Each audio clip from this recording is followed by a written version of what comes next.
सुबह मंदिर के कपाट खुले और भगवान जगन्नाथ के वस्त्र फटे हुए थे। आंखों के पास खरोंच थी, पर मंदिर में कोई आया ही नहीं था। तो फिर रात में भगवान कहाँ गए थे? पूरी धाम में एक रात की बात है। अंतिम आरती के बाद पुजारी जी ने नियम अनुसार मंदिर के कपाट बंद कर दिए। चारों ओर शांति थी। दीपों की लौ धीरे धीरे शांत हो चुकी थी। लेकिन अगली सुबह जब पुजारी कपाट खोलने पहुंचे तो वे स्तब्ध रह गए। भगवान जगन्नाथ जी के वस्त्र फटे हुए थे, धागे लटक रहे थे और करुणा से भरी उनकी आंखों के पास हल्की सी खरोच थी।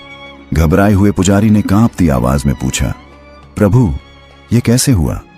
तभी दिव्य स्वर में भगवान जगन्नाथ जी ने उत्तर दिया, पुरी में एक माली की बेटी रहती है, उसका नाम है राधा। हर रात वह वन में बैंगन तोड़ते हुए गीत गोविंद गाया करती है। उसकी भक्ति इतनी सच्ची, इतनी निष्कपट है कि मैं हर रात उसकी आवाज से आकर्षित होकर अनजाने ही उसके पीछे पीछे चल पड़ता हूँ। रास्ते की झाड़ियों के कांटे मेरे वस्त्र फाड़ देते हैं, मेरे शरीर को छू जाते हैं, लेकिन मुझे कोई पीड़ा नहीं होती, क्योंकि उस क्षण मैं उसकी भक्ति में पूरी तरह लीन होता हूँ। यह सुनकर पुजारी की आंखें भर आईं। उन्होंने तुरंत राधा को मंदिर बुलाया। स्नेह से बोले, राधा बेटी, अब से तुम यही गीत गोविंद प्रभु के सामने गाया करो। राधा ने सिर झुका लिया और मंदिर में गीत गोविंद गाने लगी।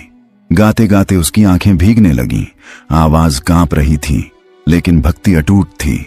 धीरे धीरे वह आगे बढ़ी, आंखों में आंसू लिए प्रभु जगन्नाथ जी को गले से लगा लिया। और उसी क्षण भगवान जगन्नाथ जी भी अत्यंत भावुक होकर उसे अपने हृदय से लगा लेते हैं।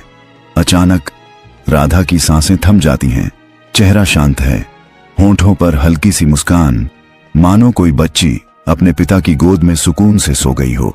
राधा उसी दिव्य आलिंगन में मुक्त हो जाती है। उसकी आत्मा प्रभु की गोद में विलीन होकर एकाकार हो जाती है। पुजारी की आंखें भर आईं, क्योंकि उन्होंने प्रत्यक्ष देख लिया था, जहां भक्ति निर्मल होती है वहां भगवान स्वयं भक्त को मुक्त करने धरती पर उतर आते हैं। अगर इस कथा ने आपके मन को छुआ हो तो वीडियो को लाइक जरूर कीजिए।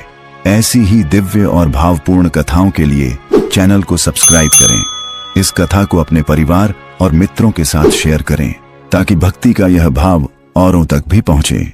और कमेंट में लिखिए, जय जगन्नाथ।